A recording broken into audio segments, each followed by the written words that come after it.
Hi guys, Michael here from the Michael Clopton channel, where I talk about practical financial information for real people in a real world. Sometimes there's a time when saving money can be a huge fail, and that's what I want to talk to you about today on this video.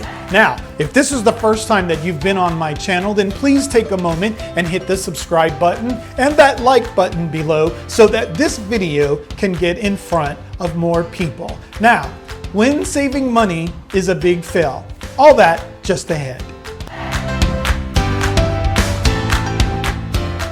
One of my clients shared a story with me about his little boy and Halloween. And if you don't know anything about Halloween in the US and you're watching today, it's a big deal. People dress up, churches, civic organizations, and even downtowns and neighborhoods will pass out free candy. So his little boy was obviously all excited about it, and unknowingly to them had devised a plan to make that candy last until the next year when Halloween came back again and he got his new stash of candy for going out trick-or-treating. So he got all his big haul of candy, and a couple of months later, his mom found it underneath his bed. Obviously not all of it because he ate some of it, but some of it under his bed. And after a few months of it going by, the candy was getting old, the candy was getting dusty, and as you can imagine as a parent, there were probably also a few bugs in these candies as well. And he thought he had a perfect plan by saving his candy until the next haul came. Did you know that's kind of what we do in savings as well? Sometimes we decide, it sounds a little bit like living paycheck to paycheck, where we try to make our money stretch as far as we can. And so one way that we've been told that we can make our money last longer is saving our money. If you've spent any time at all on my channel, then you know I'm pretty big on saving money. But there are times when saving money is just a big fail. I call those saving money without a purpose. So you're taking money and you're putting it into the bank, and you don't really know why you're putting it in the bank. You're just doing it maybe because somebody told you to. Maybe I told you to. Maybe your parents told you to. Somebody in your community told you to. So you're just putting money in the bank. And if you're like most people, what's going to happen is you're going to see something that you want, and you're going to take that money and you're going to purchase. More than likely, it's going to be a liability, meaning that thing's not going to be making you money. So not only have you saved the money to buy that liability, but now your bank account is empty.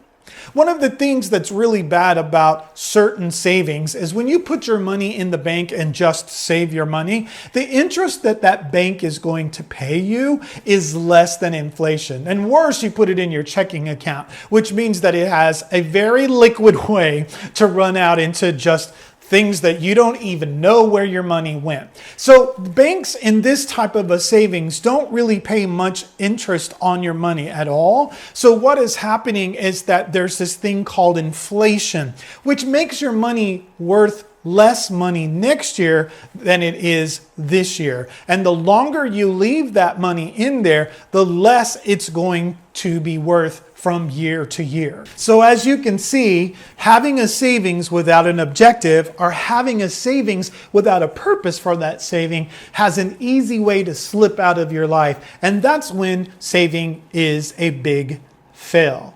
So you go to the store and you have a list. You're going to buy something, you have maybe a coupon to save money, and it happens to be on sale at the store, and it's something that you need in your household on your day-to-day basis needs, so you're going to that store to buy it. On your way down the aisle, on an end cap, at the end of an aisle, you see this big sale for crock pots. So you look at the crock pot and say, wow, that crock pot is a good deal. That's a big savings. I'll save X amount of dollars if I buy that. So you grab the crock pot and you put it in your basket and you go off to the item that you were going to purchase in the first place. Now, this is also not a good savings. So not just savings or putting in the bank money, but savings when you're out purchasing in the retail departments. You weren't planning on buying a crock pot. That wasn't a part of your program that day. You weren't planning on buying a crock pot on sale. So it wasn't something that you necessarily needed. You just walked by and saw it. And by impulse, which is why that's there on the end cap, you purchased a crock pot. You go, yeah, but I saved like 40%. No, you didn't save 40%. You spent 60% more than you were going to spend that day. So that is a big savings fail. So we've talked about 2 ways that savings can be a fail. There's more, but those are the 2 main ones that I've noticed that people participate in. Not giving their money a name when they put it in the bank, so it particularly gets spent, and then going to the retail places and purchasing things that you never intended to buy in the first place, but you did because it was on sale. Now, there are ways of saving that are very, very good. And all of these come under that headline of giving your savings a name. Now, let's rewind for a few minutes and go back to the grocery store, okay? Or whatever store that it was that we were in when we bought the crock pot.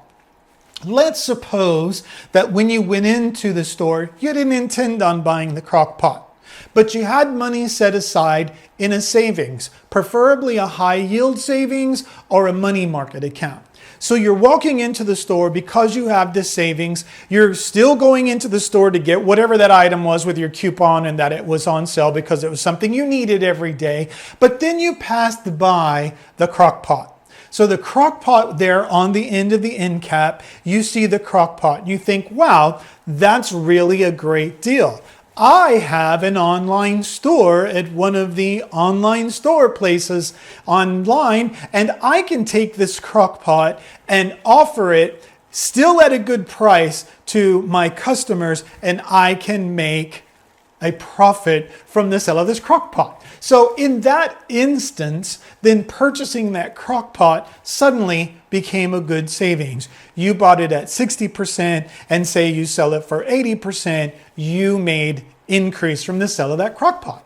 Another time that saving money would be really, really good, and I have always supported this on my channel, is when you're saving money to purchase an asset. Well, like the crock pot, or perhaps you're trying to buy real estate, or you're buying something else that you're going to resell. Maybe you're starting a company. There's many other things that you could be doing, and they become assets, meaning that this thing is going to make you money because you put that money in there. So that is another great reason to be saving money. Even if you're going to buy an investment property and you're just starting out, remember we're talking about practical finances for real people in a real world, you're still going to need some funds to get started. If you get into the business and later you can kind of work around not having funds to get started because you have influence. People see that what you've done has been successful, but that's another video for another time. Another way that savings is a very good idea is when you're working to get together something that I like to call a rainy day fund or an emergency fund. Now, this is a fund of cash that's set aside in a high yield savings or a high yield checking account of some sort, so that if you run into an emergency situation that you were not expecting, because life can throw you all kind of details from time to time, you have a fund that you can go to. You don't have to depend on the silly duck, and you don't have to go to the payday loan. You have that money set aside, and it is money that is getting a little bit of interest, but it is serving a purpose. It has a name. It is an emergency fund.